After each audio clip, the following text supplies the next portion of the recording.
Good evening, everyone. Welcome to the July 21st, 2022 meeting of the Mount Juliet Municipal and Regional Planning Commission meeting. It's always good to see a full house here amongst us as we get going and look forward to today and the future and everything to become for us. So our first item up on our agenda tonight will be to set our agenda. I am aware of, I guess, two changes as far as tonight's agenda goes. And tonight's agenda, we have two deferrals that have come before us. And it's my understanding that both of them have deferred for 2 months.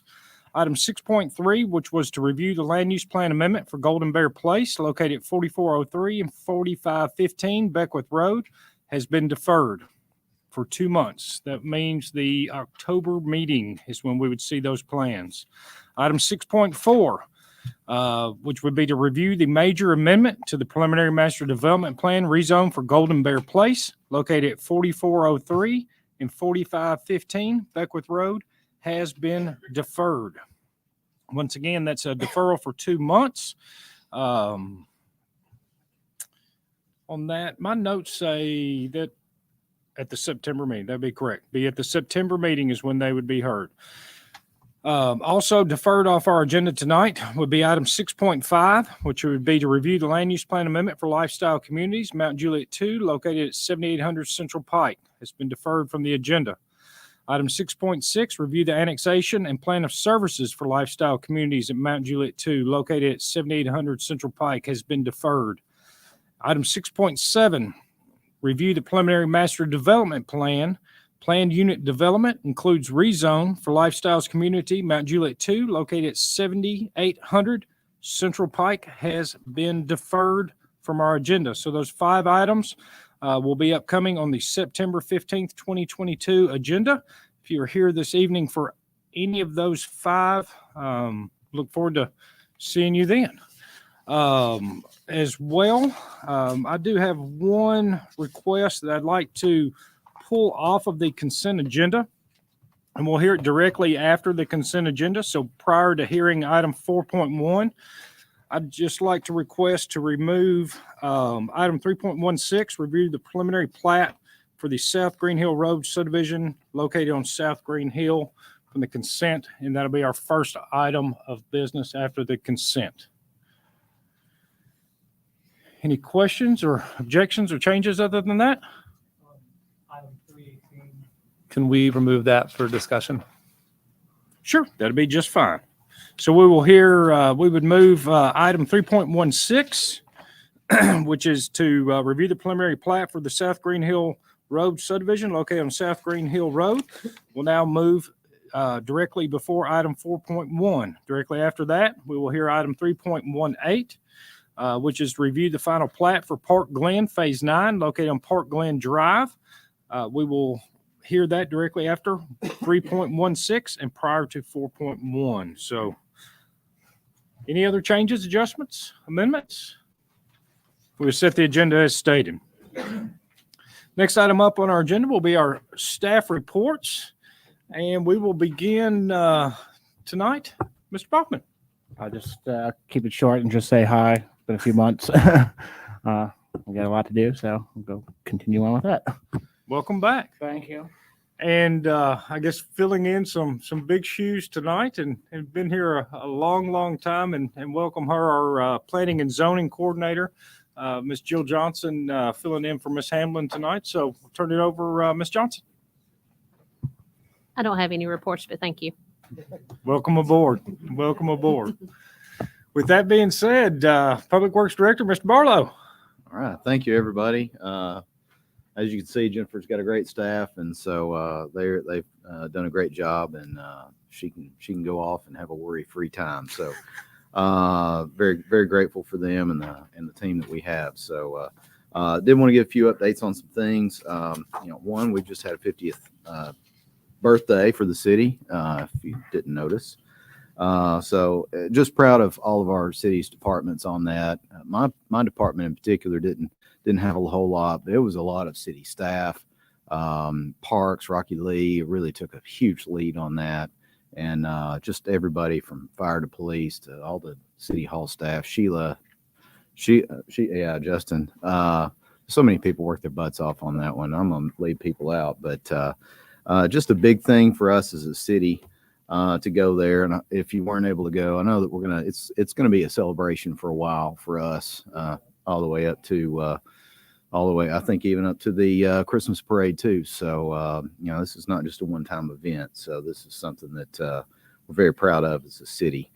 Some project-related things for us as it's going on. Mundy Park drainage improvements. Now, that might not mean much to a whole lot of people, but there's a big detention pond over there at Mundy Park, and we have a lot of flooding as a result of what's basically become an obsolete pond over time. It doesn't do any detention whatsoever, and Shane has been working heavily with our engineer on that one to get that done, and we're very excited about that project. I think it's as we move towards an official stormwater utility, I think it's the first step in seeing what can be done with that. Funding for that is a federal grant. So we're putting a federal grant to work on that. That's part of one of the rounds of stimulus funds. I can't keep them straight anymore, but we are taking that money and it's going to be a benefit to the public. Another thing, probably go out there and check out at Charlie Daniels Park and see the work on the Cedar Creek Greenway. The bridge deck was poured last week, or early this week. I think it was last week. And so that's a big deal as we move toward a late fall completion. I think looking around 1st of November completion time frame based on current working hours and everything. So excited about that project. One of the big ones for us though is the Mount Juliet Road Bridge. You've seen that one really come together. It's been like an extreme home makeover here at the end, with every single little detail coming together from the final paving to the bollards on the bridge. And yes, we have concerns over how the bollards get hit, but we're going to try that out and make sure that at least give a nice appearance to the bridge. The scope of the project really was initially, hey, let's fix that odd lane drop over the bridge. That was the purpose. We expanded it to have bike and ped facilities on there, and then it was a vision of the board of commissioners, I'd say about 5, 6, 7 years ago, to make a gateway feature there. And so we took that and we took that and had the railing and had the monument sign and some other things over there. So that one's it looks complete, and it basically is complete, but there's still some punch list items to go. Landscaping, some of the trees and stuff are not going to happen until this fall. They would die right now if they got planted. So we are waiting on that. So that's a good thing. Then one other thing, it'll probably be next month's planning commission agenda is going to be Tate Lane. We've had some discussion on that as far as annexation. So just a heads up on what we'll be looking for there. I think that's just one of several that we'll be looking at eventually. John Wright Road and also South Green Hill Road are probably two other north-south routes as we get further into our planning on what sort of Western Connector roadways, plural, and alignments that's going to look for us in the city. We know there's a need for north-south connection between Central Pike and Lebanon Road on the western half of the city. And so this is just one of those. And by the way, it's not the bad part of Tate Lane. We're only talking about the good part, basically from up north of Victory Baptist down to the railroad track. So you'll be looking for that. And I think we'll have a few more of those strategic annexations in the future.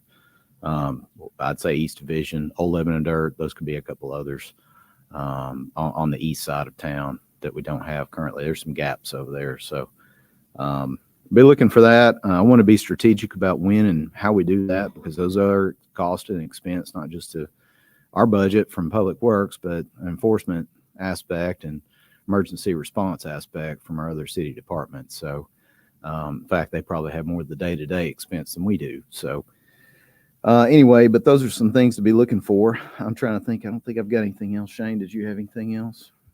Okay. Any other questions? All right. Thank you so much. Very exciting. A lot going on. A lot coming up. Yeah. So that's wonderful. All right.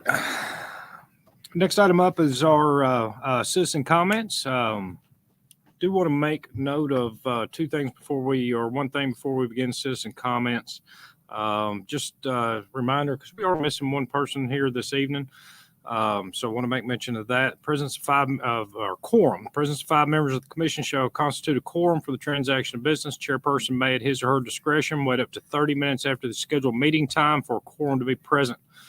In the event that a member is required to leave a meeting prior to adjournment and the departure causes the loss of quorum, no further official action may be taken until a quorum is restored other than an adjournment. Majority vote of those commissioners present, in no case less than 4 affirmative votes, shall be required to decide any item of business requiring action by the commission. Just wanted to throw that out there. So our next item up is our citizen comments. At this time, we will take citizen comments. The public is welcome and encouraged to make public comment about any item on our agenda. There'll be 2 items for you to make comments. You may speak now, or you may speak when the item is presented to the Planning Commission. We do ask that you limit your comments to 3 minutes or less. And also, as previously mentioned, we have 5 items that were deferred, that comments be directed at only items being heard on our agenda this evening. So anyone that wishes to make comment this time is welcome and encouraged to do so. Please come to the microphone, state your name and address for the record. Seeing no citizen comments, we'll move on with the next item on our agenda. Next item on our agenda will be item 2.1, which is the Planning Commission regular meeting minutes from the June 16th, 2022 meeting. Any changes, amendments, typos? No comment. See no comments. I'd like to ask for a motion in regards to that item on our agenda. Got a motion, a second by Commissioner Searcy. All those in favor signify by saying aye and raising your hand. Aye. Against? Abstentions? So approved.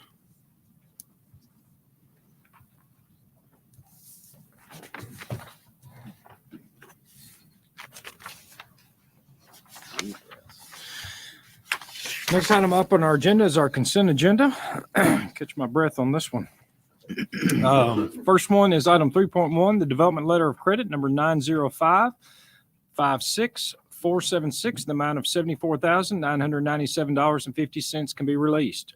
Sewer letter of credit number 477-158-20384 in the amount of $65,438.52 can be released. The development letter of credit number 551-07138 in the amount of $78,251.24 can be released. Item 3.4, the development letter of credit number TFTS 980486 in the amount of $88,986.47 can be released.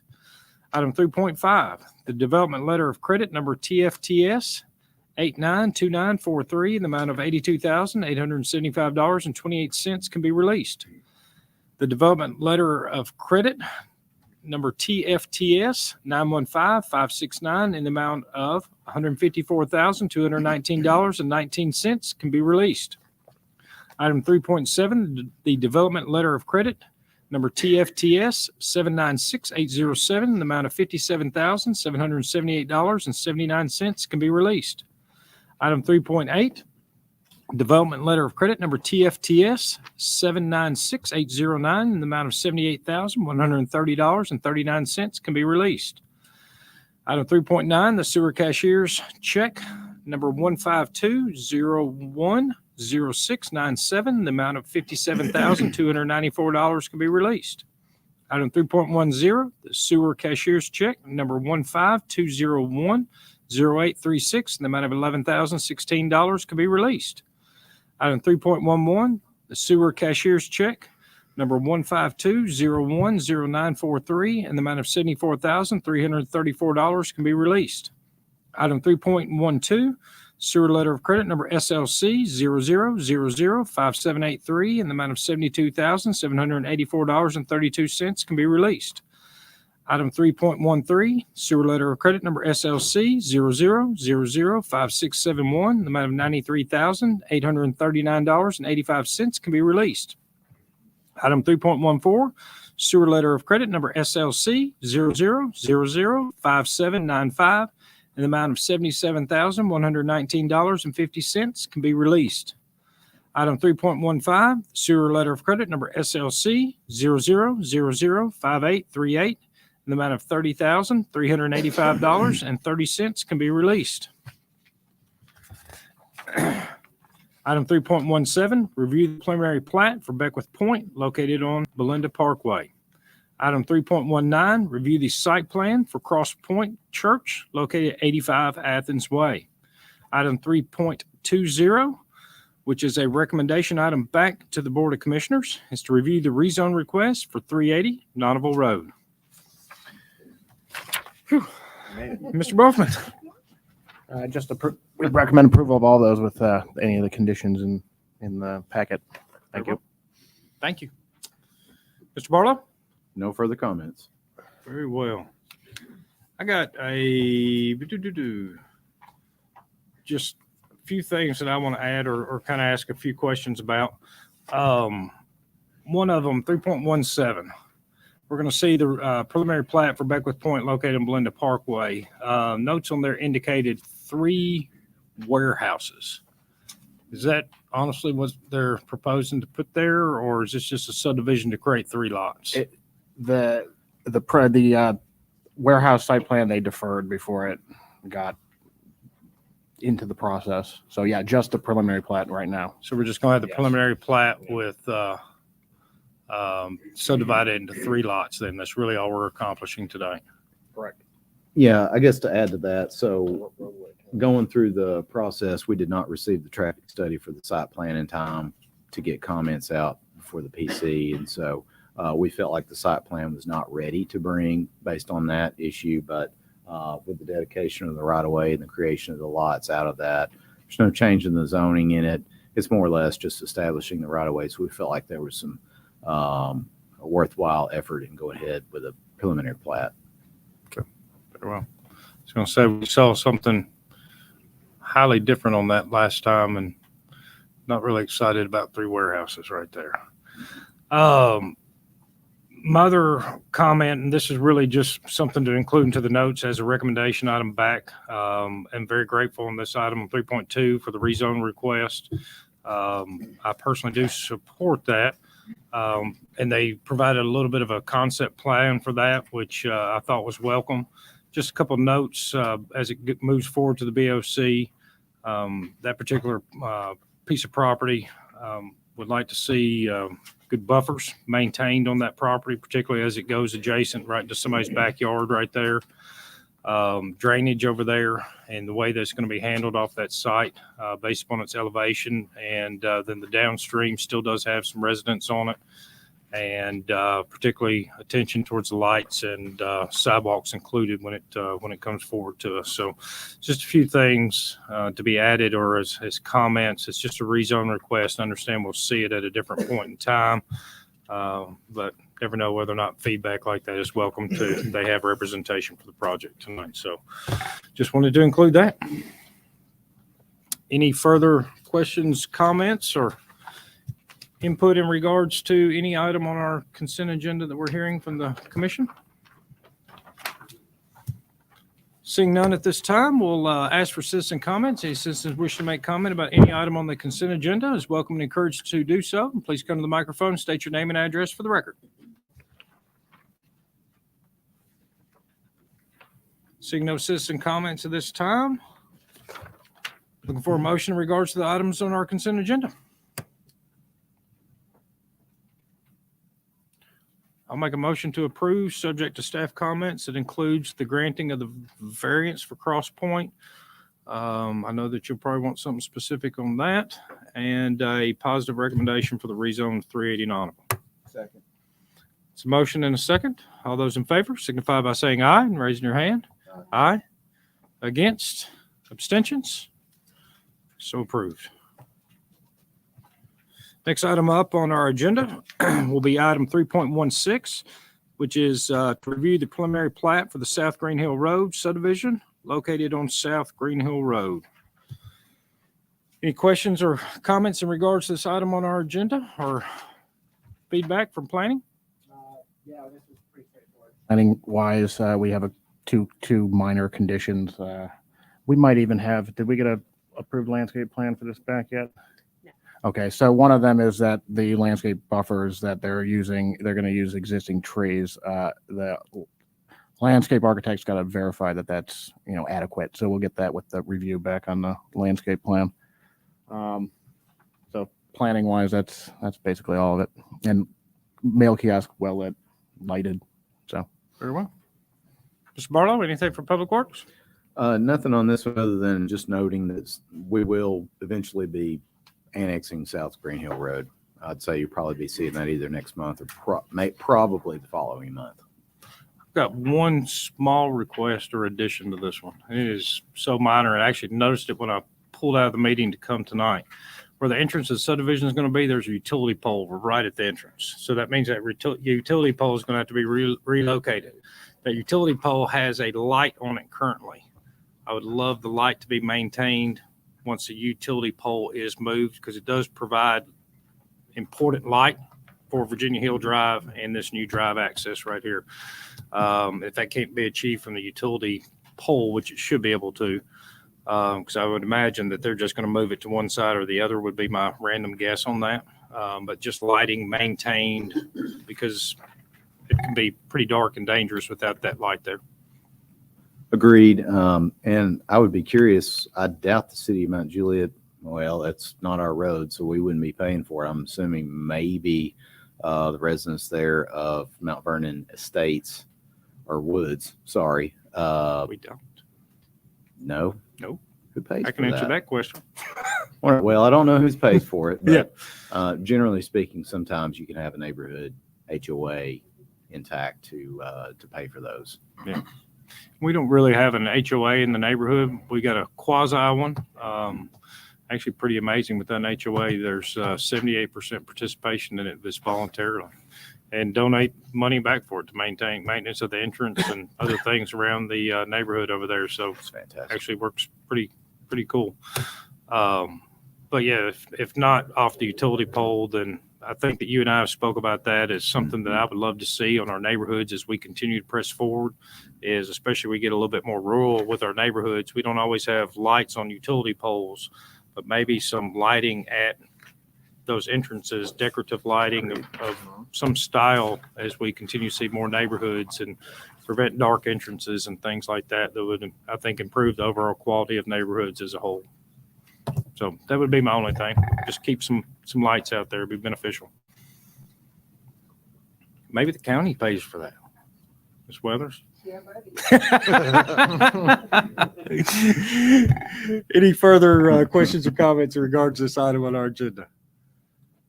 Seeing none at this time, we'll call for citizen comments in regards to this item on our agenda. Any citizen wishing to make comment, welcome and encouraged to do so. Come to the microphone and name and address for the record.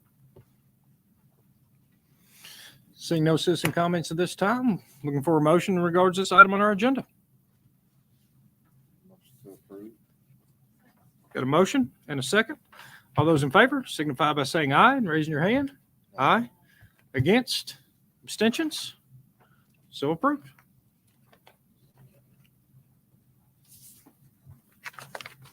All right. Next item up on our agenda is item 3.18. It's to review the final plat for Park Glen Phase 9 located on Park Glen Drive. yes, sir. Same thing, that minor planning things can be found in conditions of approval. This is, the part of Park Glen that was purchased by, it's the enclave portion, or not the enclave, the canvas rather. Yeah, sorry. So it's the for rent home portion, one phase of those, one of those three phases here. So, and we have the conditions are referenced back. If you remember, they came through with some waiver requests a couple months ago, and in the conditions are what was granted, what they can do going forward with the facades and all that. So that would be the only thing we would say keep in mind going forward with this one, but that's it. Recommending approval. Very well. Thank you. Mr. Barlow, anything for Public Works? Just one minor comment to add on this. So we've had some discussions. There's a lot of cut through traffic from Park Glen through Tuscan Gardens to the high school, and so that that concern has been raised again now with school starting back up. We've Vice Mayor Justice and I met with the HOA president yesterday to kind of go over some concerns that they have. We're talking about traffic calming efforts within Tuscan Gardens itself. And so we started looking at it and realized that this was coming up tonight. And I know that we've talked about traffic concerns, calming concerns through this. Basically, once you have all the phases of this 7, 8, and 9 done, you're going to have Park Glen Drive. You're going to have one straight road coming from Lebanon Road all the way almost over to Golden Bear Gateway. And so we really need to make some strategic calming efforts, I think. And I would make that recommendation that we include traffic calming efforts with the final paving of the site and work with them probably on some diversions until the final paving goes on, similar to what we did with Beezer in Tuscan Gardens and elsewhere. Agreed. That would be my only added comment. How would you like to word that?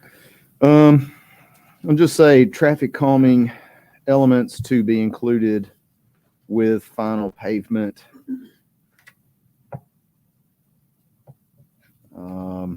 Which obviously that's not going to be until they finish building the homes in that section.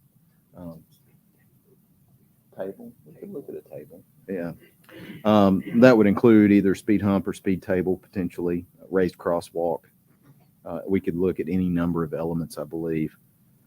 And we would do that with the final pavement on there. And then we would, Shane's got some good comments. We would work with the developer on the calming elements and the locations prior to final paving. I think that's good. Very well. Thank you. Okay. Thank you. Do we need, let me ask you one more, Mr. Barlow. Yeah. Do we need, is that going to be open for this phase 9, or do you need to be road specific on that? I would do it for phase 9, and then we Okay. could just work on the highlights with Okay. them. Honestly, I'm probably just looking at 2, maybe 3 locations in this phase. Very well. Thank you. Questions or comments in regards to this item on our agenda?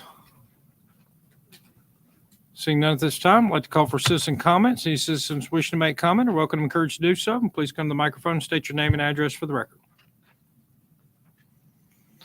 Seeing no citizen comments at this time, we'll be closing our planning commission meeting in order to open a public hearing. Public hearing is in regards to item 3.18, which is to review the final plat for Park Glen Phase 9 located on Park Glen Drive. Anyone wishing to make comment during the public hearing is welcome and encouraged to do so. Please come to the microphone, state your name and address for the record. Seeing no citizen comments at this time, we'll close our public hearing, reopen our planning commission meeting, and at which time I am looking for a motion in regards to this item on our agenda.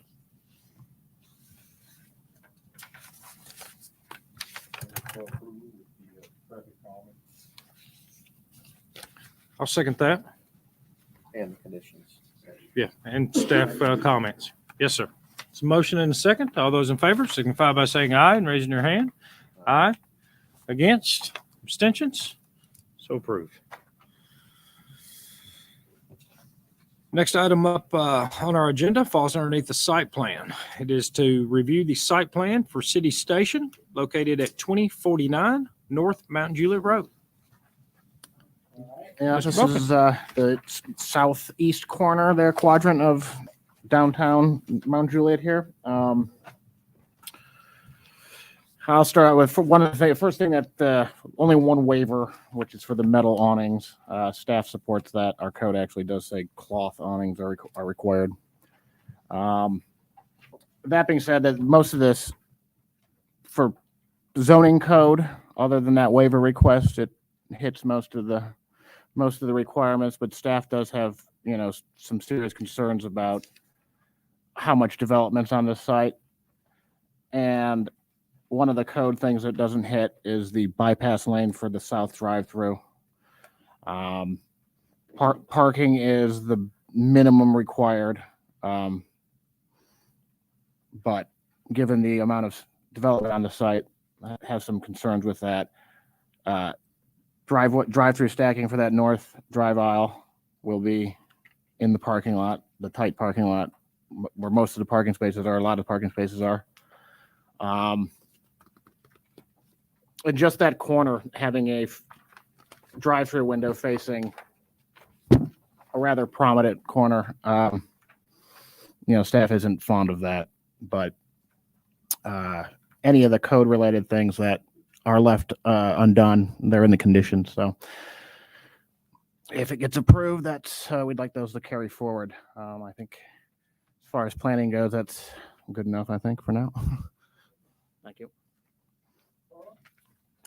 Yes, I think obviously from looking at this from our standpoint, this is part of the original town center preliminary plat.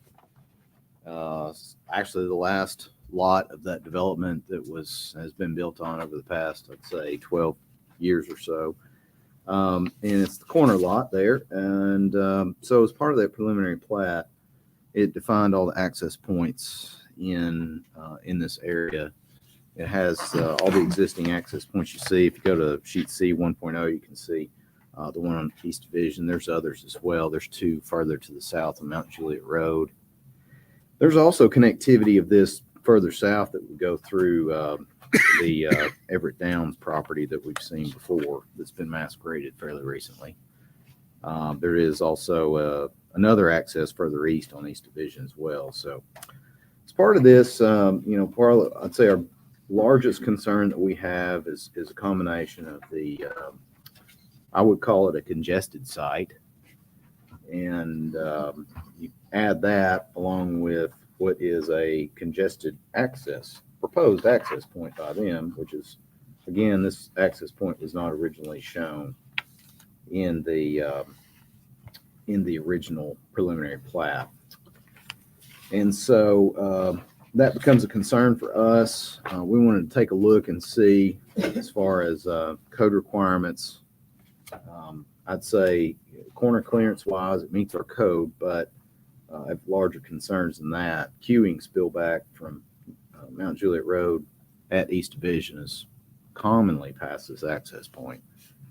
And the left turns especially. Add to that, we see a heavy amount of abuse for right in, right outs. I see the one at Aldi, which, by the way, I mean, it's fantastically designed, but it's still abused daily, almost all the time. Every time I go that direction, I'm seeing somebody taking a left in there.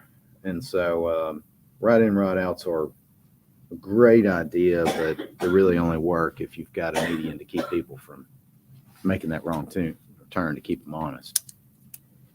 And so with all that combined in there, TDOT has come out with a brand new highway, I call it highway system access manual. And that is, they're applying that to all new projects for them, all new TDOT projects. And so while not completely codified at the state level, it is pending, and it's in the process of going that route. Expected from contact of the TDOT traffic office to be completely codified within 6 months. With that in mind, I included in comment number 1 all the spacing requirements, corner clearance requirements, which far exceed what's out there today. And this doesn't meet really anything as far as that's concerned. One of the things they said was to basically do some of this stuff, you have to have some justification to study. I have had inquiries from the traffic engineer for this site, some scoping for what this would look like for the justification of the right in, right out. And so I know that is being processed, but based on the access and the congestion of the site and potential conflicts, I just think it's a major safety problem at this location. And so for that, we strongly do not recommend that access there and just utilizing the existing access points as they are. I think we'll cover all the rest of the comments. Obviously, we have some other planned improvements which they've agreed to dedicate some right-of-way for future improvements. So that's all good, and I believe everything else pretty much speaks for itself. So if you got any other questions, let me know. So if it doesn't meet the 660 foot requirement, it's not met there. Is it not kicking a variance? So TDOT has a process that you can apply for, and I can't remember the name of it, but it's a justification, an appeal process. It goes through a board on that. Commissioner Hefter could probably speak. This just happened. Yeah, this just came up on Whataburger, and we approved it with the right in, right out off of Mount Juliet Road. TDOT came back and said no. They appealed and still said no. So, I mean, based on what precedence has already been set from just less than 45 days ago, I don't see much hope in them allowing a right in, right out. I've got other issues with this, but that's obviously the biggest issue I have. Other than that, than parking. Local Joe's, I ate there today. Guess where I parked? Right on that land, along with about 15 other vehicles. So, and the south end drive-through is another issue and concern I have. So, but yeah, the TDOT, that's going to be a big issue, which I'm not sure how they're going to get into that site other than off of East Division Street. Right. So, Let's go ahead and ask for representation to the project. Name and address for the record.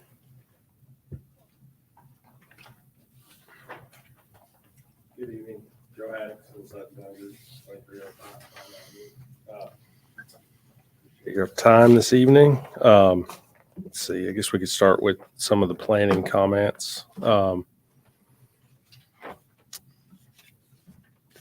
Staff concern number one about the drive-through and dumpster enclosure being visible from Division Street and the intersection. We really beefed up the landscaping along Division while in keeping with the West Wilson Utility District easement that runs parallel with the right-of-way. The evergreen plantings there will be 6-7 foot tall at maturity, probably at planting. So provides a good screen. It's probably not, having a drive-through visible from Mount Juliet Road or Division's not that out of the norm in the city, right? I can think of, you can see Valvoline, you can see Panda Express, Captain D's. bless you. We can just keep going, right? Wits, Sonic, KFC up on 70. So there's multiple locations. So what we have done is really try to enhance the landscaping while making a nicer development, but to kind of protect that view from the public right of way. Regarding the south drive-through lane, we had actually worked with both planning and public works staff to create a concrete island with about a 3-inch elevated lip there. So you get a buffer between the through lanes between Local Joe's and the proposed building. But you also give the pedestrian or the traffic a way to exit the drive-through lane if needed. Regarding the stack, to be perfectly honest with y'all, we probably did it to ourselves. We were originally showing 14 and 15 car stack, which did prohibit some turning movement to the parking spaces far east or towards the chamber building. That was just an effort to see what we could stack on a site. I mean, per code, we're only required to have 5 queuing spaces. We can have 6 to 7 before you get to the order board. So we feel we've got ample queuing space. The intent is to make the easternmost parking employee parking. So if during, peak hours, it does back up a little bit, you're only blocking the employee parking and not the true traffic circulation through the site. We appreciate staff supporting our waiver for the metal awnings.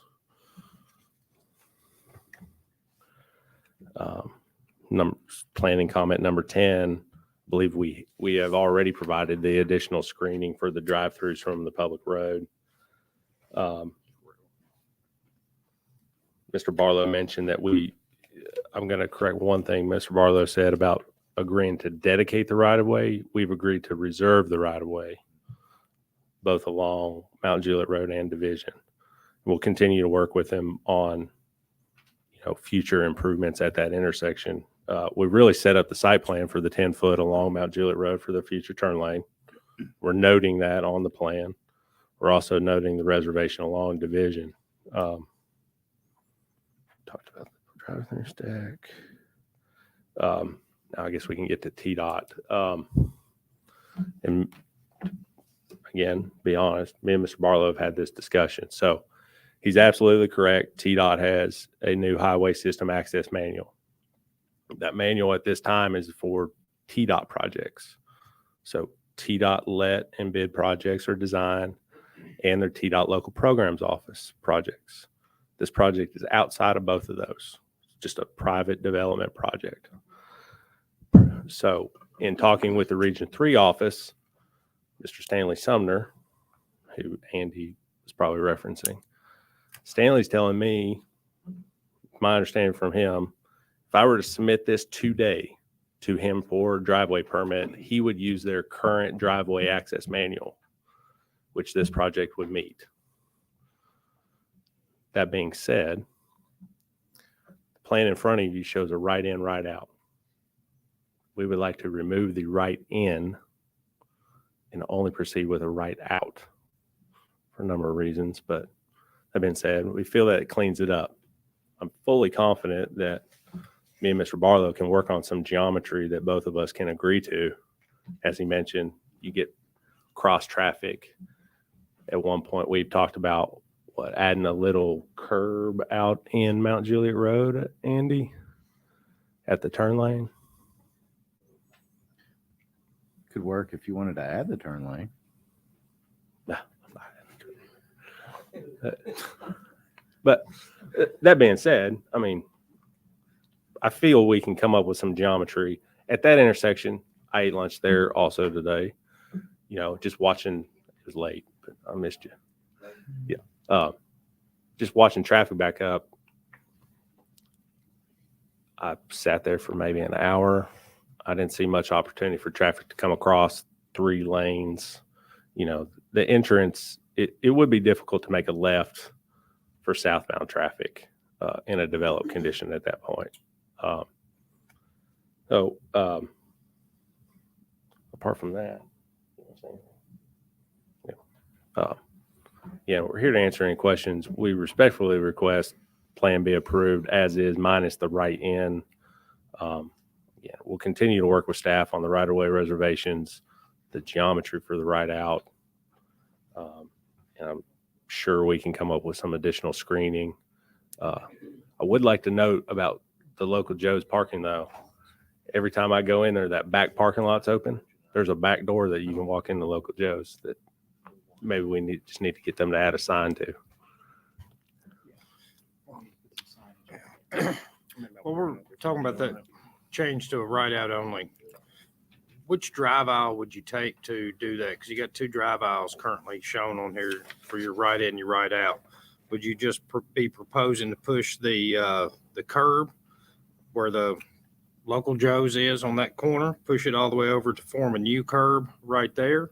And then that creates so I still got 2-way traffic to the east. You still have 2-way traffic coming in from Division down in front of local Joe's. Okay. So you would just have your right out. Essentially, you just take the southern part of that off, just the right end. So it lines up with the existing drive lane. So you just make that green space, Just maintain what's there right now. Yeah, just keep it green space.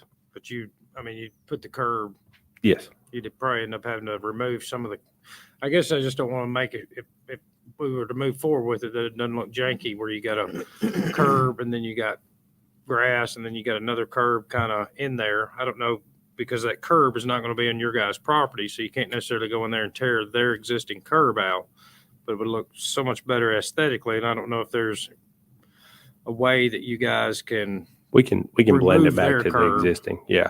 and create a new curb so it doesn't, because it is such a focal point, and such a focal corner. Yes, sir. They just don't want to have a random curb tying into grass, I guess. Yep. You know, looks so Mhm. much like an afterthought. Right. I would like on the T-Dot, Mr. Barlow does mention that access would still be subject to T-Dot. So we're really just asking for permission to move forward with the plan and go to T-Dot. I don't know all the history with the Whataburger. Andy, was their access closer than what ours would be to the corner? It was, but I would say the same concerns probably still apply. Congestion at the intersection was really TDOT's, and it's several people on the call that we were in on. The issue was queuing spillback as much or more so than the other scenario. I will say on Whataburger, the one thing that we at the city were arguing in favor of is that there was already a substandard access there that was getting improved upon, and so even that wasn't really taken into consideration. So one of the things I will say on this, so I know we've got a lot of projects, and one of which is East Division Street, and that one we are setting that one up. We have some funding for that from Amazon. We just received, based on PUD approval from Project Jolene, I think it was another $1 million, if I recall right.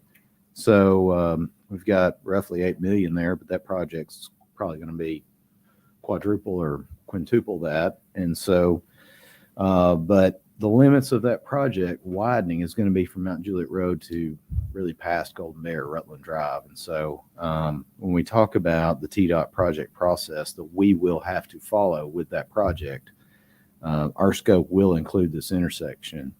I'll bring that up because we've already looked at this a while back. Internally, I drew up a plan before RTA parking lot came in. And we were talking about the clock tower and everything to try to get everything like deconflict the intersection and how it's going to look. Based on capacity of that intersection, I had analyzed it, and the intersection needs a right turn lane, a northbound right turn lane, which would be, the taper for that turn lane would be where this right in, right out's proposed. And so based on that, it's highly likely we would have to follow that new access manual in that project. And it's highly likely that we would be required to close any access that would be put in right here. And furthermore, if the access is there and we close it, we would owe damages. And based on other examples of what we've had to value in the past on other projects, it's probably going to be a few $100,000, I would say, in damages. So that is something else to consider. I think there legitimately is a monetary value to this, to the city, if we then come back later with a public project and have to close that off, which we would be required to do based on that access manual. So there's a risk, I would say, to the city monetarily.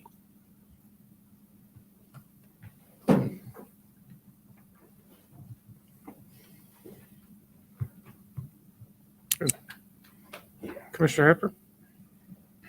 I'm still struggling with the drive-throughs. And I know it's not official, but I've heard rumors that there's a particular coffee shop that's going in here. This to me looks like another North Mount Juliet Road, Lebanon Road coffee shop that backs up onto the highway and Lebanon Road daily. I get complaints from my constituents that drive up there all the time. I see that happening. Is there, could there be some consideration to remove that south, or I would say the south or whatever, based on Barlow's recommendation, remove one of those remove one of the drive-throughs? At this time, the two users, or two of the 3 or 4 users that they're talking to, 2 of them would require drive-through, while the southernmost drive-through would probably be a lesser used drive-through than the anticipated tenant on the north end of the building.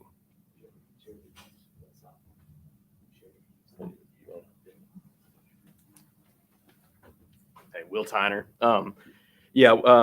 We do recognize that having the 2 drive-thrus is a little abnormal. That southern drive-through user would be a bank, which, as you know, just doesn't get the amount of use that a restaurant or coffee shop type user would have. And so We certainly have provided the queuing on the north side for our coffee shop user to be able to occupy that space.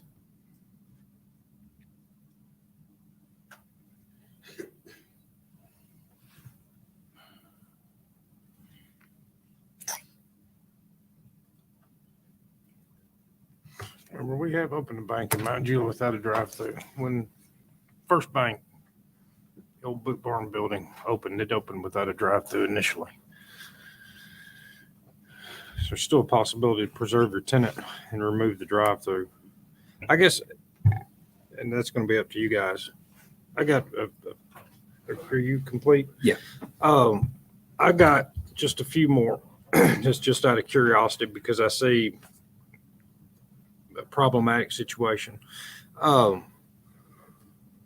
two-way traffic on the west side of the building, in front of the building, or the North Mount Juliet Road side right there.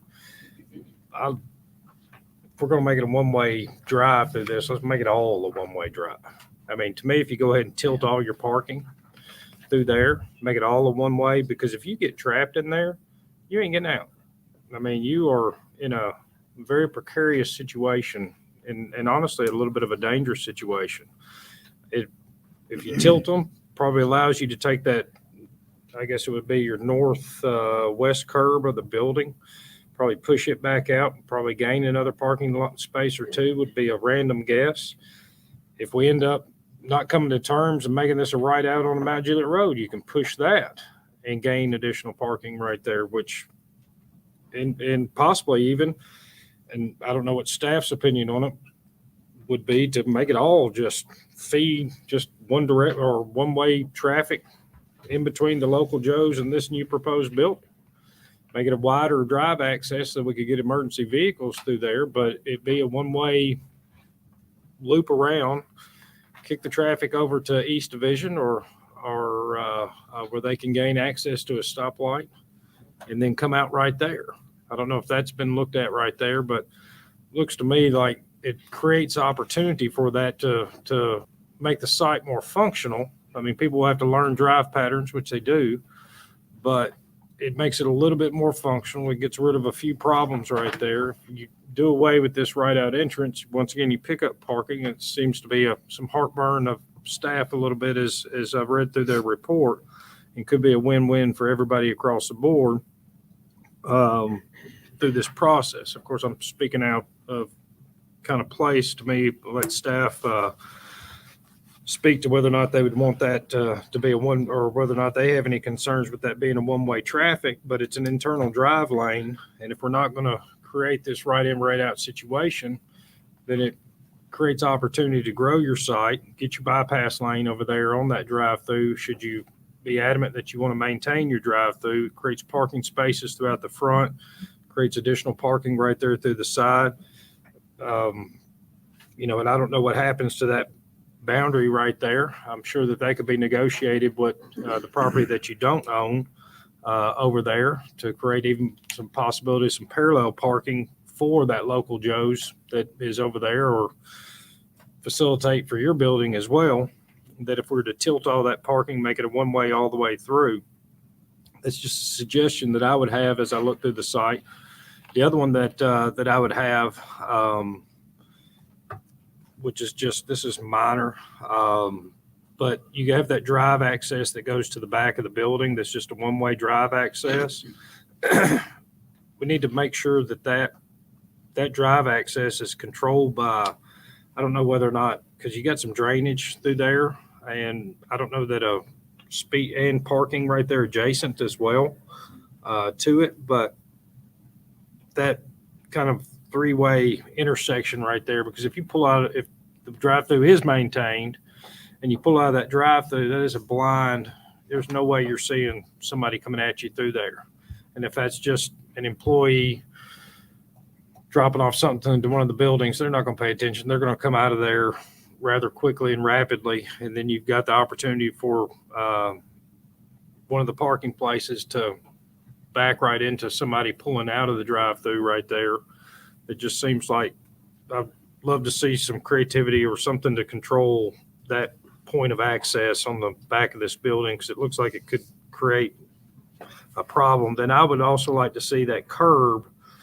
I know that it's desired to, once again, if the drive-through stays, that curb right there at the back. I know we try to match up the curbs from the building with the edge of the extruded curb right there. But somebody like me that drives a 26-foot long truck that does use a drive-through at a bank, I'm driving over your curb. There's no way I'm getting my truck out of that intersection on any given day. And I can tell you, somebody that used to work for a bank, quite a few of those drive-through customers also pull trailers, and they will use that with the trailer. And so that ingress, egress, and that's what causes me a little bit of heartburn with the double drive-through right there. I just don't think that drive-through, even for a low user like a bank, get the right bank, and it ain't a low user drive-through, honestly.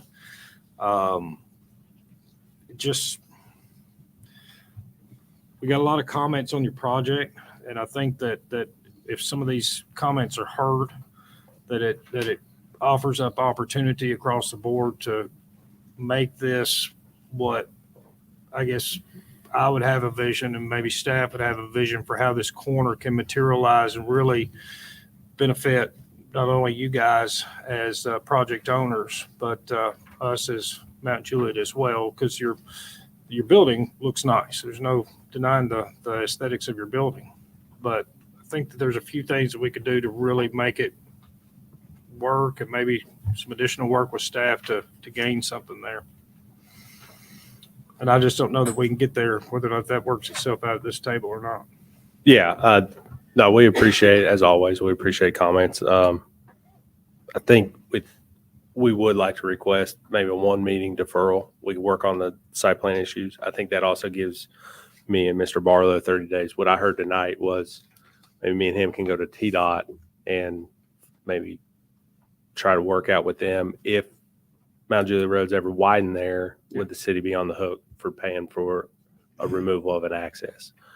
That's big ticket item that I think in 30 days, me and Andy could probably get worked out with TDOT, at least get answered for y'all on that. Yeah. And then, of course, we can make some site plan, sausage site plan. And if some of this happens, I mean, I don't have a scale to see how wide that is, but I'm assuming that's somewhere around 15 to 16 feet of what would be, if that two-way drive is eliminated, that's 15 feet of something that gives you guys time to figure out what to do with that space, whether or not it's making these buildings come together or make something, we got an opportunity to make something special with this corner. And I think that's the reason why it's sat vacant for so long, is that we all want to make it something special, and appreciate the commitment to do that monument sign there at the corner. And I think that if there's any more feedback or whatnot, that it can get to that point to where it could be that.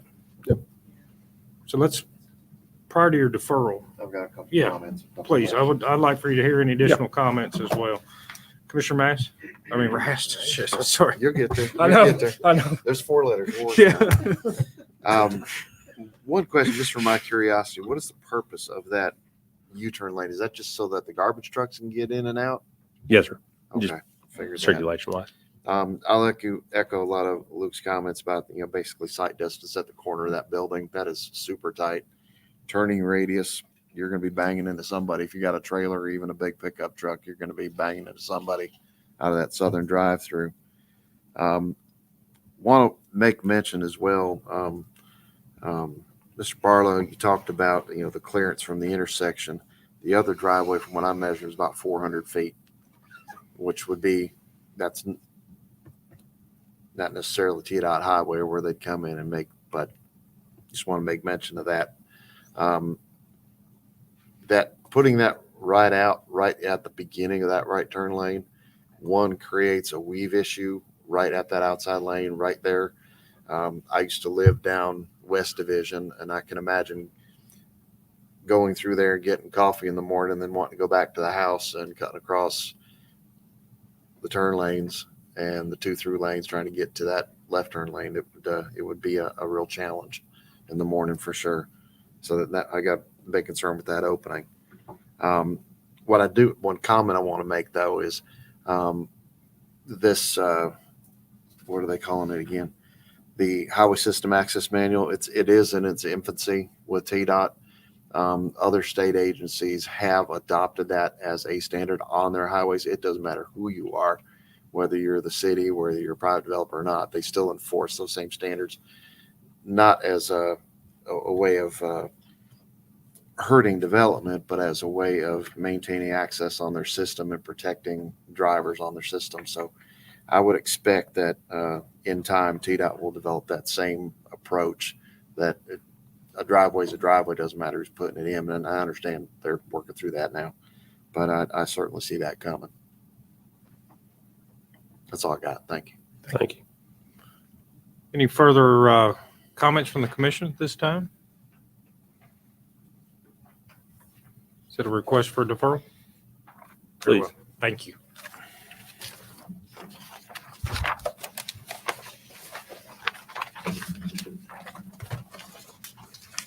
All right.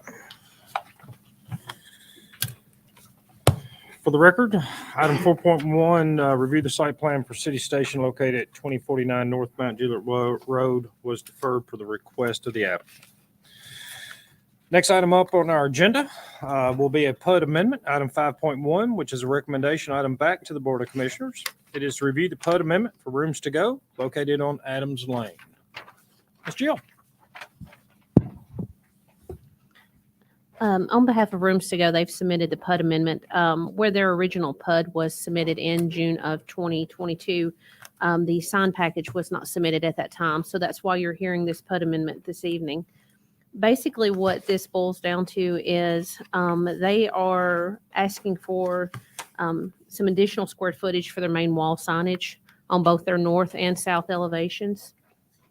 The current, the way the sign ordinance reads, they don't meet the current criteria for a big box retailer in order to get a 50% variance increase with the signage. But at this time, after making the review and looking at similar proposals and other uses within that area, I do feel as in agreement with John and Jennifer's staff that we feel that they do meet in accordance with the criteria and everything to be allowed an additional 50% allowance on their signage. What they are requesting currently is our standard is a maximum of 120 square foot per wall sign. With this 50% increase would allow them 180 square foot per wall signage. But what they have submitted the request for is 238 square foot for their two main wall signs, the Rooms to Go on the north and south elevation. They also have two additional signage that is for the Rooms to Go Kids and Rooms to Go Patio that is going to be on the north elevation, which is facing I-40. That's not their front wall signage, it's the rear wall signage. Those both meet within the code. They've also submitted for their monument signs, which meet within the code for the commercial interchange zone. Excuse me. So staff does recommend that they do get an increase of 50%, even though they don't meet under the criteria of a big box retailer. They are within provisions of such. So we'd like to see that recommend that the approval of 50%, but not the entire recommendation that they have requested of the 238 square foot.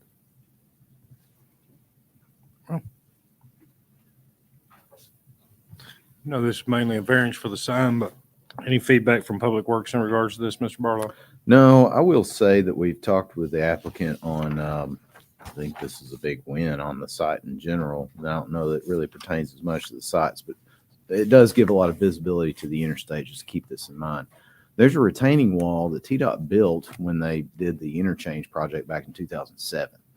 And actually, so this site's actually grading down. So you would literally could have back-to-back retaining walls. So they've requested permission from TDOT to remove both that retaining wall and grade straight. So this site would be more visible from the interstate. So I think that's a big win for commercial sight lines for our businesses here. I think it's a big win for them to get that done. So I think, obviously, so consider that, I think, of how this will be viewed from the interstate. It's going to be very visible.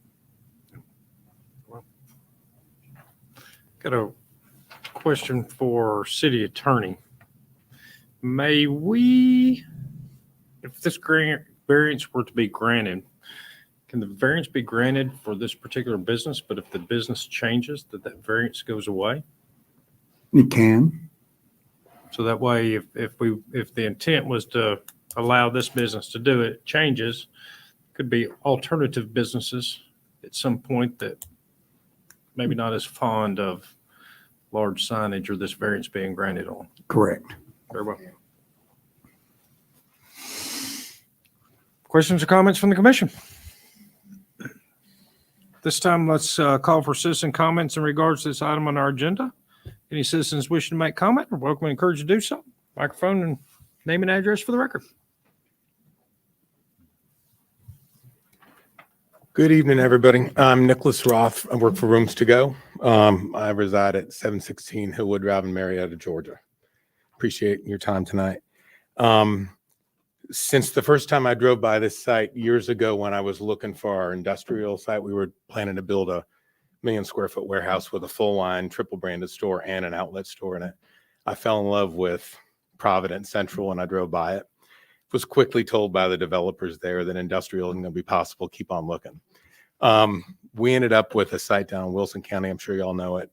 It was a spec build, which normally we would not buy. Normally we build from the ground up, put an outlet store in there, and was pleasantly surprised to see it happen sometimes in outlets, which are typically just scratch and dent stores for product that might get damaged or whatever, that there was some new product sales coming out of this area. Had been trying to figure out where to do a fourth store in Metro Nashville. And we looked at the demos, larger area demos of the regions, you know, based on topography and how people tend to move around, and decided, you know what, we should just do a retail store and Providence works. So quickly came back to the site. And by that point, BJ's was in play. So the site had to shrink considerably. Normally we build these stores around 55,000 feet. The demos for the Eastern corridor are a little light today, but we know the growth is coming. And so we've managed to squeeze a 45,000 foot building onto the site. Rooms to Go traditionally, when it started in Florida, always built on predominantly local highways, but they built right up on the road so that you could see. The philosophy was people don't buy furniture often, but if they drive by you every day and they see you, when they're ready, they'll know where to go. The philosophy worked. And so as a retailer in only 10 states, we're one of the top 5 furniture retailers in the country because of the model and how we do our real estate. When we went to Texas about 15 years ago, we had to learn how to build on their frontage corridors on interstates, which was where they build their retail. It was a different model than we typically had done. And we started building our stores bigger there. And when we did them, we would build signs on all 4 sides because you could see them coming and going everywhere. Typically, when we would build in a location like this, that central barrel feature roof, which is the signage in question tonight, would be on all 4 sides. And this site presented a unique possibility because BJ's would be lower. You'd see it coming, and you might even see it coming out of the Ashley parking lot coming down the hill towards Mount Juliet Road over the neighbors because of the topography of the site. In the end, we adjusted because we understood what code was for signage. But the 3 brands, this superstore, we started building them when I joined the company 4 years ago, and they've been very successful for us. We don't have one in the state of Tennessee presently. We've got Murfreesboro, which is being expanded, and we're adding patio, but it's not going to be a prototype building. We've opened these stores in Texas and a few in Florida so far, and they've been real successful for us. And the patio brand currently isn't in Nashville. So Murfreesboro, unfortunately, opened a little sooner than this, but this will be the second patio store. We don't have one down in Brentwood, Cool Springs. We don't have one at Rivergate, and those stores are kind of old and tired, and we're having a lot of trouble. So we're excited because we can bring a new prototype right on the freeway to this. And we expect, hopefully with the frontage on 40, it's going to draw from far beyond the normal area just because it's kind of unique for the market. The owner of the company is very adamant about the signs and the visibility. He gets very involved and drives me a little crazy sometimes, to be honest. But he feels really strongly that with people going by on this freeway, that central sign is important. So instead of asking for 180 square feet, even though we don't meet the criteria technically for the variance, instead of asking for it on all 4, he asked to basically borrow. And cheat and steal them to the middle signs. And we stayed under the 720 max, hoping that you would take all that into consideration. We kept the monument signs where we needed to be, even though staff had a stroke when I first told them I wanted a huge pylon sign. So we've tried to accommodate everywhere we can with materials and all the other issues, not to mention the 7 figures of retaining walls I'm going to build because my my seller can't seem to grade for me. So this is a pretty expensive site for us, and we're excited about it, but this signage is critical for the owner. And I'm hoping y'all can take that into consideration. If for some reason, I don't even want to bring this up because I'm afraid Jill might smack me, but please keep in mind that we kept those 2 smaller signs small. We didn't ask for an upgrade on those. So if for some reason you can't grant this is really how the owner would like to see the 2 rooms to go signs, we would ask for consideration on all 4 signs being allowed to be larger. Thank you. Thank you.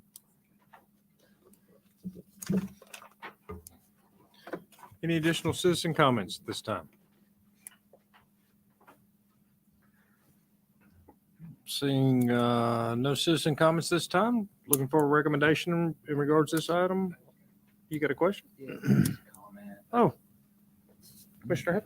Oh, thank you. A little bit torn. Obviously, we're excited that Rooms to Go is looking to build here in Mount Juliet. And of course, that's going to drive a lot of sales tax revenue for us. There's a fine balance between signs and visibility and driving sales tax revenue and large obnoxious signs. And I don't know what that balance is, to be quite honest with you. I don't know how far off of the interstate Rooms to Go is. I haven't looked at it. I don't know if somebody can tell me that. Is it pretty far off the interstate? No, it's right up against the interstate. So I'm struggling with allowing the request, the variance request over and above what our staff is recommending, which is 180 square feet. I think that's ample size, given the proximity to the interstate. If it was a little further off the interstate, then I could see maybe a need to increase that to what you're requesting, 238. But again, I'm one vote, and that's just my humble opinion. So that's it. Thank you. Any additional comments? Looking for a recommendation in regards to this item on the agenda. Make a recommendation to approve as stated with the variance, but with the condition that if the ownership changes, we have to comply with the current standard. I want to second that and then ask the city attorney real quick. Should we tie that with ownership, or should we tie that with business name, or what would be the most appropriate way to word that? Use. That be acceptable? Yeah. I'll second that motion. That's a motion for a positive recommendation with the granting of the variance, and the variance to be granted only for this use. Motion in a second. All those in favor signify by saying aye. Raising your hand. Against? Abstentions? It is a positive recommendation.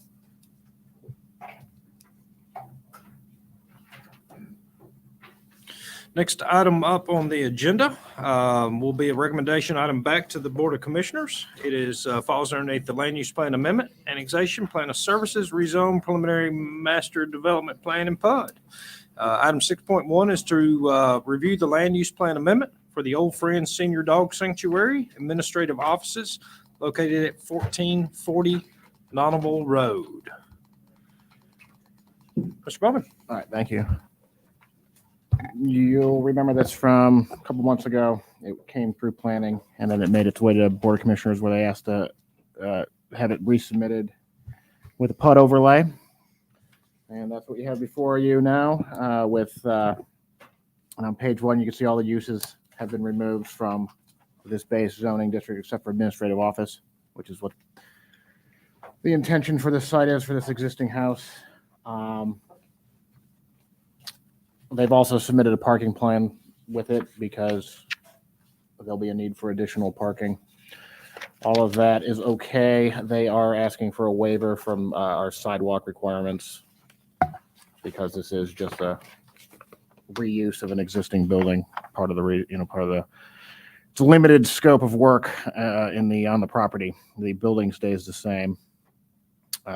Basically, it's just site work around to deal with, bring it in compliance with commercial. The other waiver requested is transitional yard along the east, south. You'll see there's existing vegetation they'd like to use in lieu. There's also a privacy fence along there, along that tree line.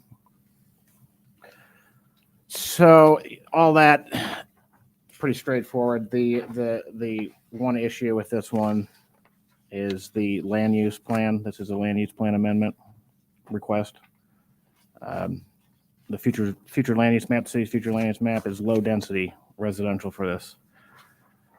Surrounding it, the surrounding properties are also on the land use plan, low density residential. So the land use map doesn't support the request to neighborhood commercial. That's a requested classification for the zoning they like, which is OPS PUD or with PUD overlay. So you'd be going from RS40 to OPS with PUD overlay. Is the request.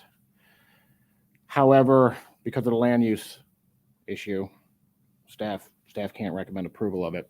But however, should you approve it, we have a couple straightforward comments or conditions. It's because really the main issue is the land use by planning wise. I think that's all. If you have any questions, let me know. Thank you. Mr. Barlow? No, the comments on our side, at least for the rezone aspect of it. I think from a PMDP, the only thing we would be wanting to look at is just making sure that any drive would be aligned with the road across the way.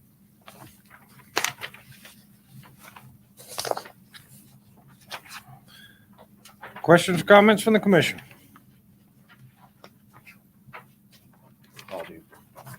Commissioner Rash? Just for the record, I've had discussions about this as well, but the OPS, that sticks with this particular use. The administrative office is permitted in OPS. Now,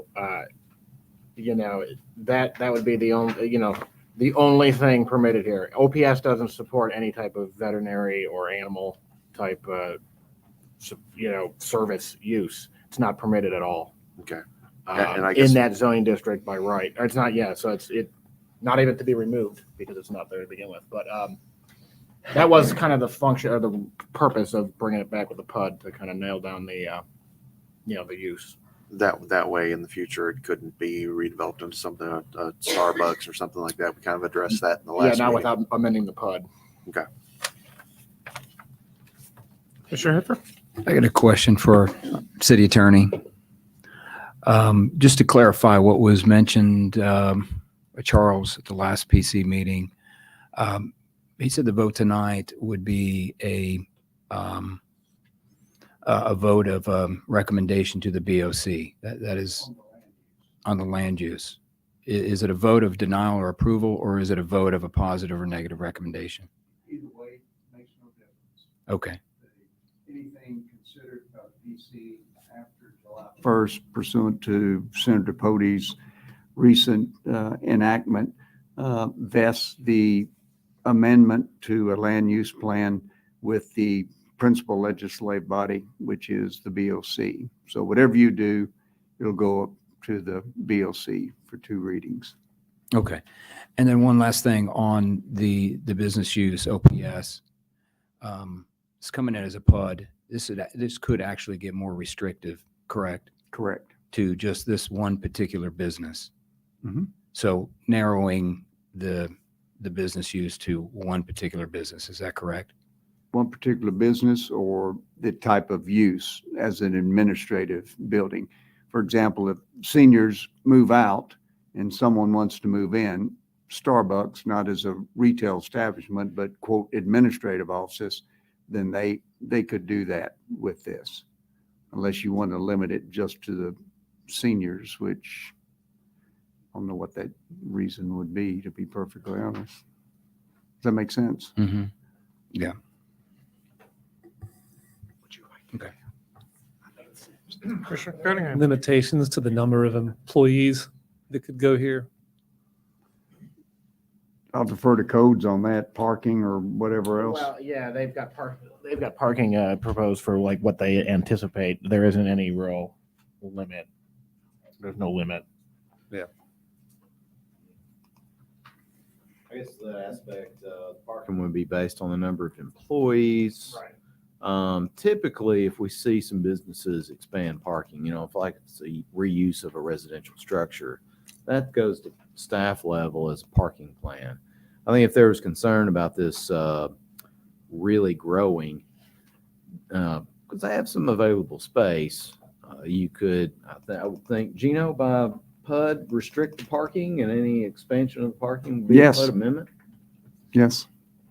And I think that's the concern, not what the current or the prospective owners are going to do there, but if it changes hands down the road, there's another 4 acres there that could be used as a giant parking lot and have 75 employees come in there. So how can we restrict against that? Let them do what I've seen a lot of people support this already. Let them do that, but be restrictive so in the future something like that couldn't happen. You can do it and restrict the parking to whatever it is currently with this use. Which is not many spaces. So then they'd have to they'd have to come back and amend the PUD if they wanted to Correct. grow any Yeah. parking places more. Okay.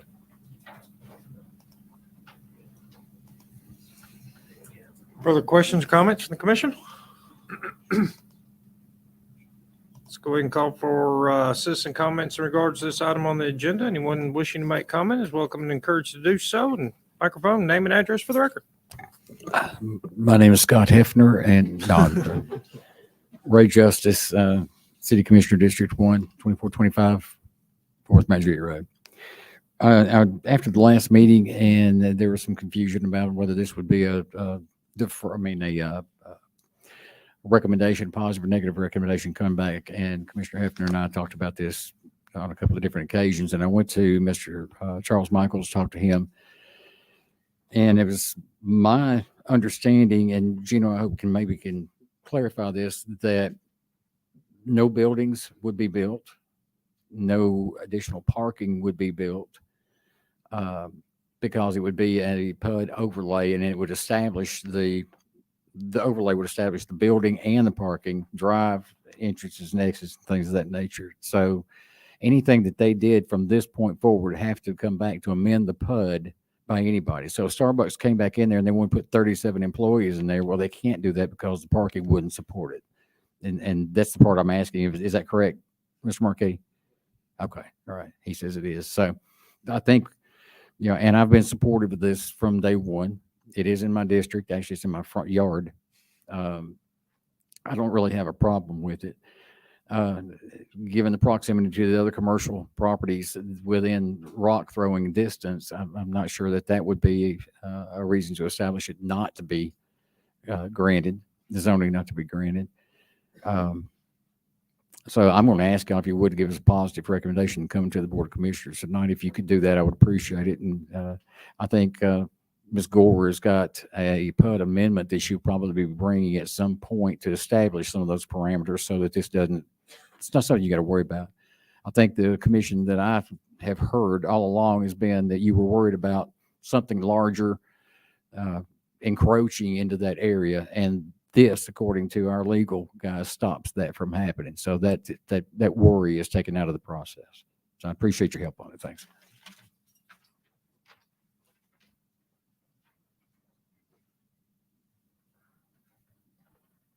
Any additional citizen comments? Seeing none, looking for a recommendation in regards to this item on the agenda.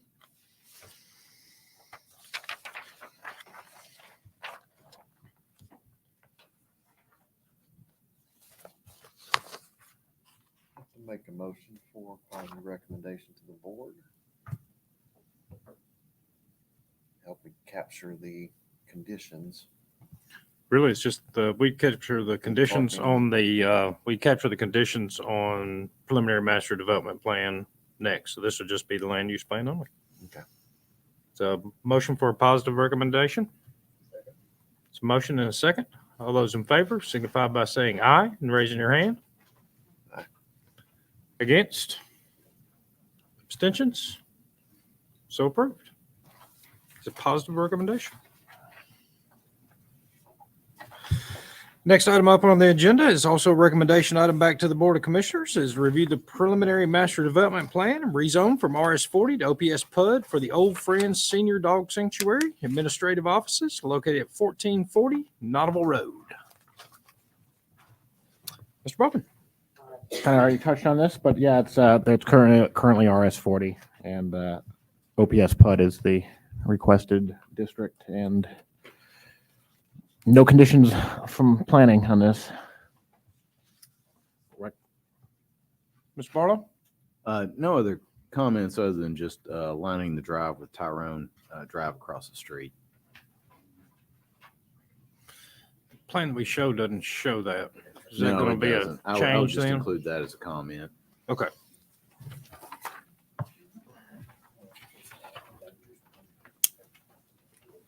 Let me ask this as well. So, of course, this recommendation item back to the BOC. This will be commercial use, and I know that we've made several of our small buildings that have been converted from houses to office use, very similar to this, particularly across Mount Juliet Road, Lebanon Road, both. Traditionally, we have made them come into compliance with stormwater as well. And you do have several things downstream. And if you realign this road, do this parking, you are going to have a considerable amount of runoff right there. Is it not prudent for us to do the same precedent as we've done in the past with these other office buildings and at least take the stormwater off the parking lot and address that? Shane, you want to tackle that? We'd have to work with consulting engineer on that, but if they maintain certain square footage, they won't have to be required of that. 5,000 Yeah, square feet. we would just have water quality. Correct. So Yeah. just the water, yeah. Mm-hmm. And that's kind of what I meant. Yeah. That basically holds it back, retains it, gives it a slow release instead of a rapid release as far as that, because it'll have curb on it when it's done, right? Doesn't have to.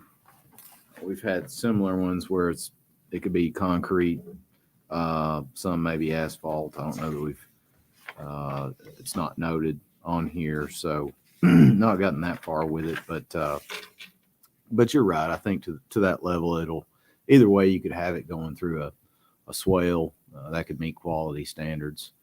And again, just to try to meet quality, you do slow down the runoff just to meet that. So there's some detainment. We don't really count for it in very small amounts, but there's some benefit.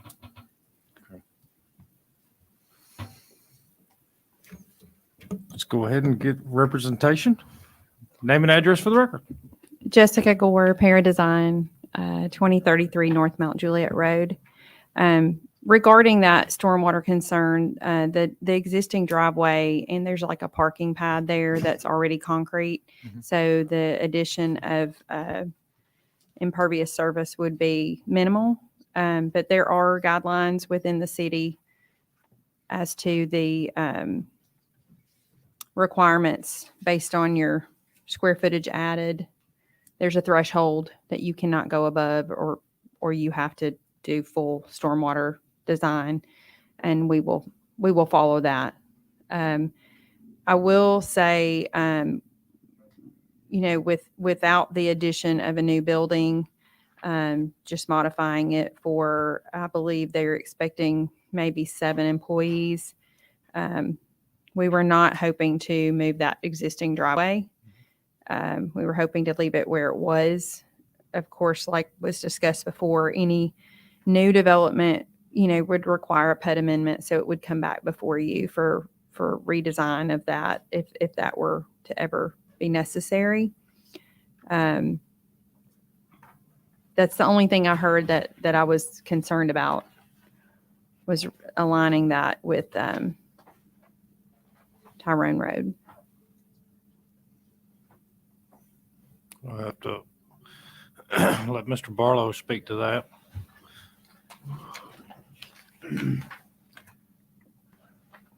I think in general, if we're looking at something like a parking plan, we usually leave that alone. I will note the drive.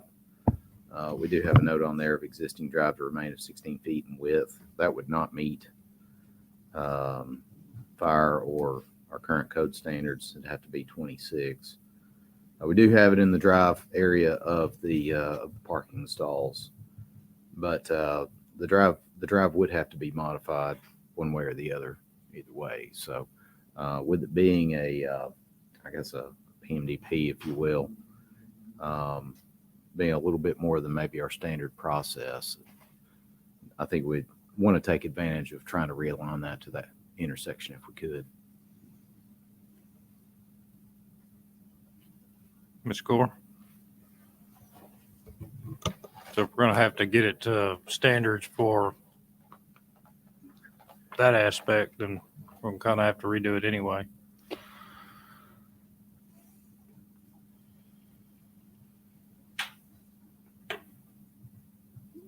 I would say that there are some homes that have been modified for commercial that don't have a 26-foot driveway.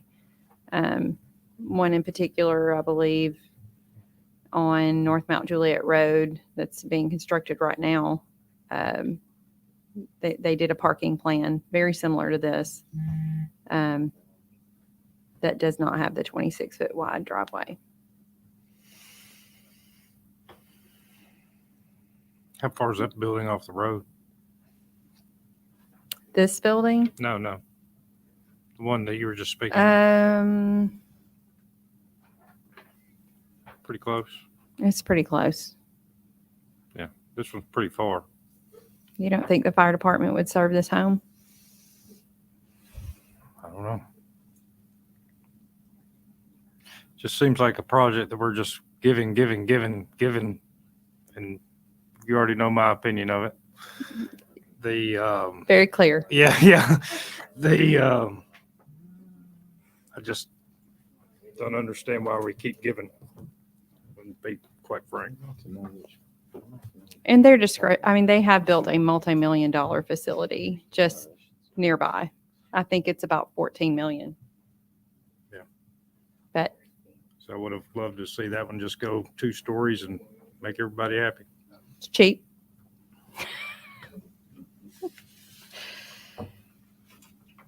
So we'd have to be granting more variances then, right?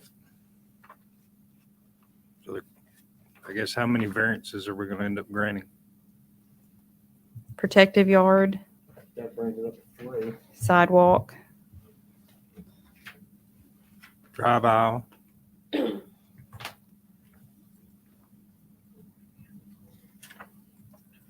mean, is it going to have to be brought up to compliance inside too with sprinklers and everything else? Or No sprinklers. It will be ADA accessible. There may be some minor modifications to make the restrooms accessible. Yeah. Or doors? Yeah, it wouldn't meet the code for sprinkling, or it wouldn't need to be sprinkled. I guess have we looked at the preliminary master development plan close enough to make sure that other variances aren't going to kick in should it be approved at the BOC? This is the first time I've heard the driveway width comment. I mean, this has been in for a while. Yeah, I know.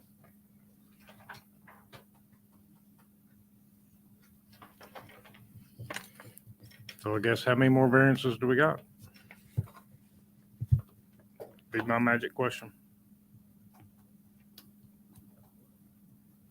I think from our perspective, it's a fairly straightforward site. I don't really see too much parking. I mean, this is akin to a parking plan for us. Several that we've had have been on Mount Juliet Road, Lush Nails, all those in front of some of the ones that were blown away in the tornado, same things. Smith Chiropractic, Argyle's Insurance, probably two of the ones more recent that were actually still homes that were reconstructed. So pretty straightforward for us. A little water quality, some parking, making sure everything's set right there. ADA access to the building. It's got to have a bike rack, trash receptacle. You know, those are the big biggies. But honestly, with this being at this level, those are details I'm not as necessarily concerned with. It's something that, as Commissioner Cunningham, if the use changes or the tenant changes, we're still going to grant it. So should it go to that OPS PUD and there be a different user that has 11 people in that parking lot on a daily basis that, I mean, once it's there, it's there. We pulled all uses as part of the PUD except for administrative offices. I think Andy did mention that, you know, another user that required more parking would have to come before you with another plan, a development plan.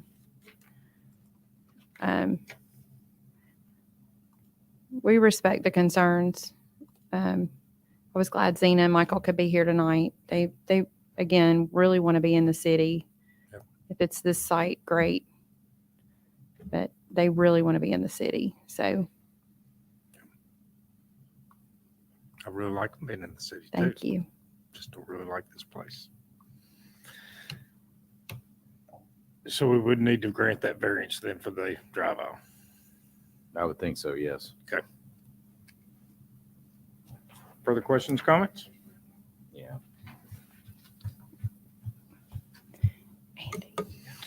Seeing no more questions or comments this time, let's go ahead and call for citizen comments. Anyone wishing to make comment is welcome and encouraged to do so. Please go to the microphone, state your name and address for the record.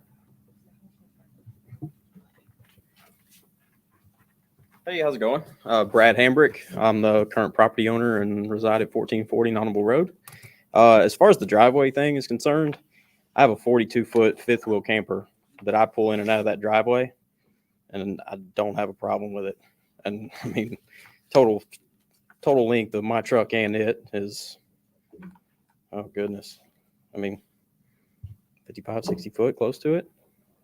I mean, and as far as traffic, I bet my wife has 6 Amazon trucks in that driveway a day.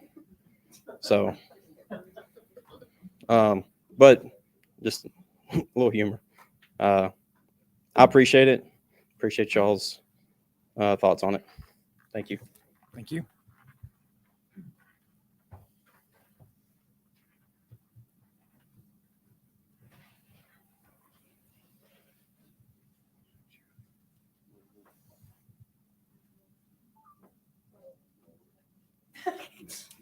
Hi, everybody. I'm Kinsey Hambrick, 1440 Nautical Road. If my husband's going to throw me under the bus, I'll throw him under the bus. My husband as well has another 16-foot trailer that he pulls his giant tractor on, as well as a boat trailer, as well as his enclosed trailer, as well as his bass fishing kayak custom-built trailer that's in the garage. I just thought that I should mention a few things about pulling out of our driveway. I think we know that best because we do have to deal with the traffic from day to day, and it's never that congested in front of our driveway to easily get in and out access. With Tyrone Drive being right there, and my neighbors across the street are pretty fabulous. We love MJ. I'm sorry you're not happy about it, Mr. Winchester. I feel like you just really don't like the idea, which I totally understand. You respect. You're from here. I'm from here. I get it completely. And you live really close to me. I respect that. But at the same time, this is something we'd prefer to see in our community, and something like I mentioned before, we lost our dog Anna back in September, and this is our way of honoring our puppy and our love. And we still have 2 dogs there now. And we just think that it's a fantastic way to give back to our community in the little way that we can. We're not rich. We don't have millions of dollars, but this is the one small thing that we've been able to do and to give back. And I just would appreciate y'all thinking about that, as well as the 42-foot trailer that my husband just recently parked in front of our house. If you haven't drove by in front, it's literally, I can't even see out my front door. So I asked him to move it, but he really likes where it's at right now, so everybody in Mount Juliet can see it. But thank y'all so much for your time. I appreciate it. Yes, ma'am. And seeing that's a valid point, whereas you guys pull in there every day, we're putting people right there that don't. That's the point. You do it every day and you live there. We're gonna put people there that don't. I was going to hold on to this conversation, but bless her heart. A little bit of a problem with moving that driveway up that hill. If you're going to start moving that driveway up the hill, you're putting it closer to the crest of the hill. I personally have worked several wrecks at that location above, right there at Spring Hill Road, where my road comes out onto it. And so if you move it closer to the crest of the hill, you're actually putting it closer to the oncoming traffic at a faster speed coming over the crest. So I'm going to recommend that, just my thoughts. I've dealt with a lot of the traffic issues. If you leave it where, as a matter of fact, it would not bother me, but I would actually encourage moving it down the hill a piece, so that there's actually a little more added to the sight line for somebody that comes over it at a higher rate of speed. But certainly not up the hill, putting them in the line of fire. I think that would not be a good idea.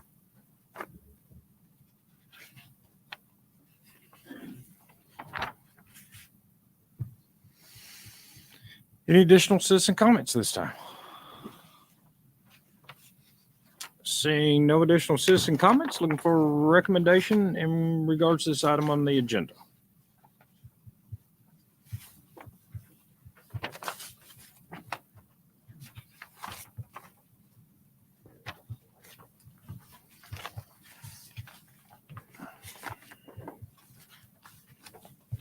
Struggling with the driveway.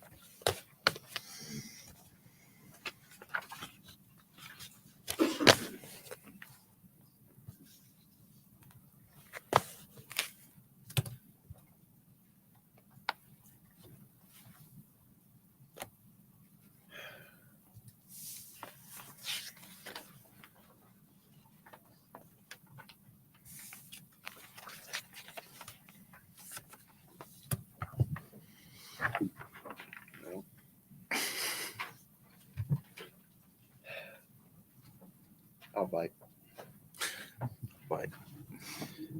I'm going to move for a recommendation of approval for the master development plan. I would like to ask the applicant to consider a wider driveway. I'm not so hung up on Tyrone Road, because I don't expect all the people working there will live down Tyrone Road. So I'm not too worried about that cross traffic that much. And granting of the waivers that cover it. I think so. Yeah. Does that capture the variances? Does that motion capture everything that staff needs in there? Or for the applicant, does that capture everything?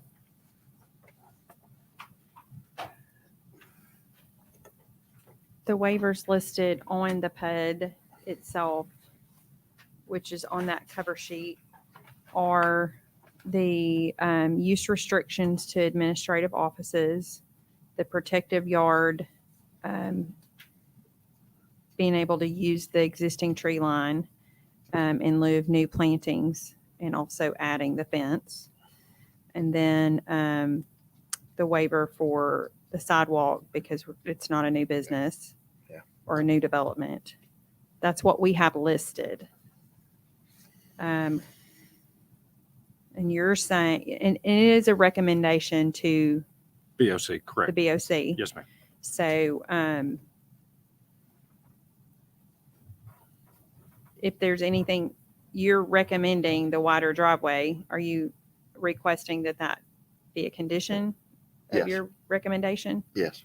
I think Jill would have to capture, or I'm Yeah. sorry, Tyler would have to capture that in the minutes. Yeah. Okay. So it would carry to the BOC. Yeah, along with the other waivers that have been mentioned. Well. Part of the record. That's a motion for a positive That's a tough one. recommendation. Motion and a second for a positive recommendation. All those in favor, signify by saying aye and raising your hand. Aye. Against? That is a negative recommendation. Thank you. Mr. Marchetti, Still goes forward. may I? It was a negative recommendation. We will go to BOC. What, will we go to the first reading without public notice? Can we make public notice for the second reading? We need public notice for the first reading. So that means we can't go until the 30-day notice is made. September. Do I For the need to get preliminary. with Miss Luckett or Jill Sheila? Sheila for works. the Miss public? Luckett. Miss Luckett for the notice. Okay. Terry's wife. That's correct. Thank you for that. Thank That's you. a little bit of housekeeping. Yeah, It's yeah, just yeah. changing a little bit. Yeah. Thank you. Awesome. Thank you, guys.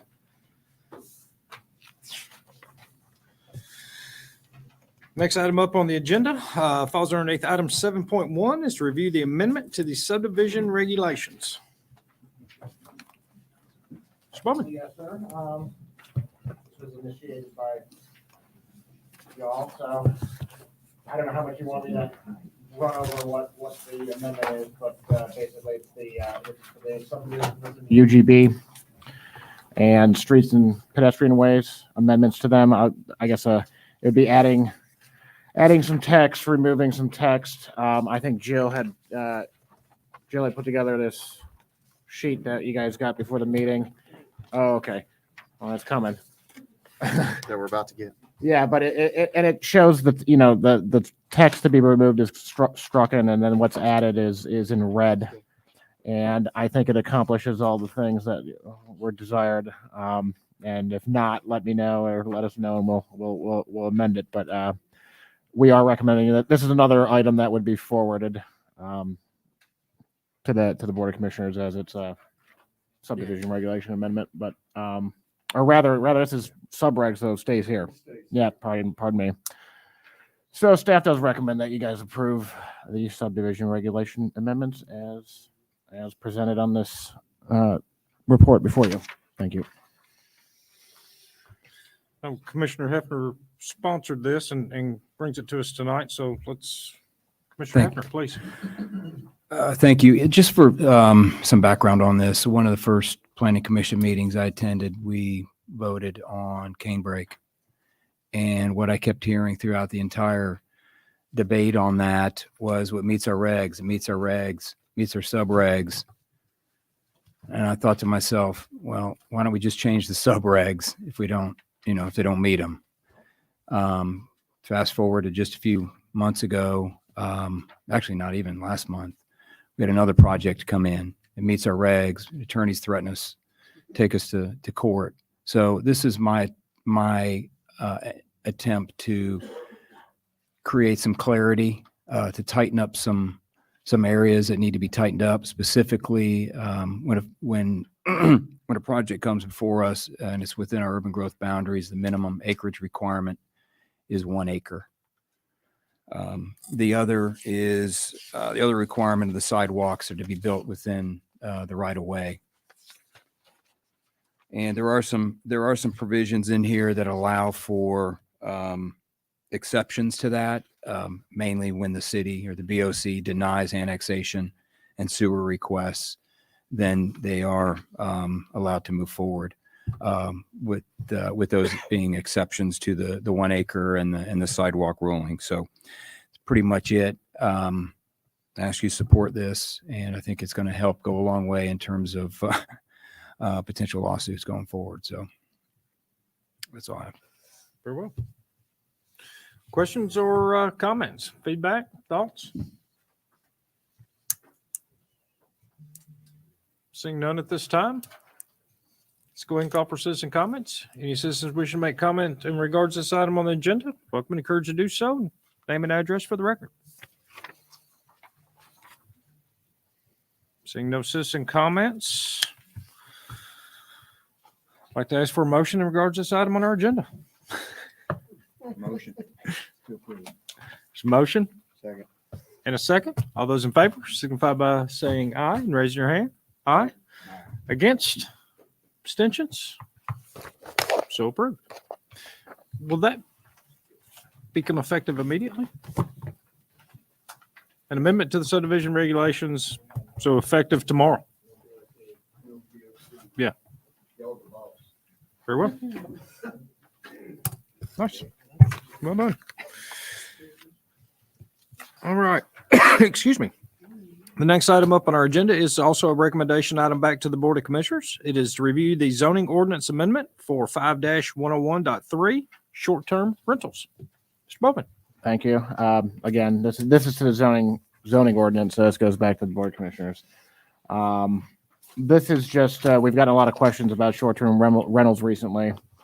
And the text in this report is a section that will be added to the residential section of the zoning code, section 5. And you'll see there it clarifies what has been in place. And the main aspect of it, I guess, is to add the permit procedure number 4. Some highlights of that. Short-term rentals only in RM16 zoning going forward. And anybody operating prior to this approving or getting approved, if it does, they are grandfathered in provided they've paid their state taxes on the Airbnb or on the short-term rental. If they've paid within any of the 6 months in the last year, they can be grandfathered in. If they have not, and they're not in RM16, they are not permitted. So going forward, you have what's grandfathered, and anything new has to be an RM16 zoning only. Is there anything I'm missing key on this, Gino? These are not Airbnbs for a couple of days, 3 days. It's long, 3 weeks, Yeah. and no more than 30% of the structure. So it's not renting out entire 3,000 square foot home for Friday, Saturday party time. So anyway, it's just cleaning up some language that's in our current statute. Amen. Questions or comments from the commission? Question? It's a bigger subject. Short-term rentals are everywhere, all throughout Mount Juliet, and they're illegally operating everywhere. So part of my questions that I would have would be less about what you're speaking about here, but what are our enforcement? What are we doing? What can we do to help enforce the codes that are in place? Because I would challenge anybody to get on your phone when we leave here and go to Airbnb and put in Mount Juliet next weekend. It will blow your mind how many homes, maybe on your street, are being Airbnb'd out. We had one brought to our attention and wrote them citing that they'd be fined up to $500 a day. And they shut it down. They had residents in there. I think they were leaving Sunday morning, and they said, "We're done. Thank you." Yeah. So if there is one that's there, and that'll be up to codes to bring it to our attention, we'll be happy to send that same letter and ask them if they want to contribute to our treasury or, or comply. So. And so I think for the general public to know, if you are aware of a short-term rental property operating illegally, let the city of Mount Juliet know and show them where it's operating illegally, and they will then handle it with the $500. Put that on the website. Yeah. Yeah. Good idea. Thank you. Yeah. Our CIO, what do you have on his shirt the other day? A whole bunch of letters. Commissioner Hefner? You download the app, See, Click, Fix. Take a picture of it. Right? There you go. It works. Try it out. Good call. That answer everything or clarify everything? Sure does. Very well. Further questions or comments? This time we'll take citizen comments in regards to this item on our agenda. Seeing no citizen comments at this time, looking for a motion for a recommendation in regards to this item on the agenda. I'll make a motion for a positive recommendation. Second. Motion and a second. All those in favor signify by saying aye and raise your hand. Aye. Against? Abstentions? It is a positive recommendation. I am looking for a motion to adjourn. Motion Second. and a second. In favor signify by saying aye and raise your hand. Aye. Against? Abstentions? We are adjourned. Arm wrestling.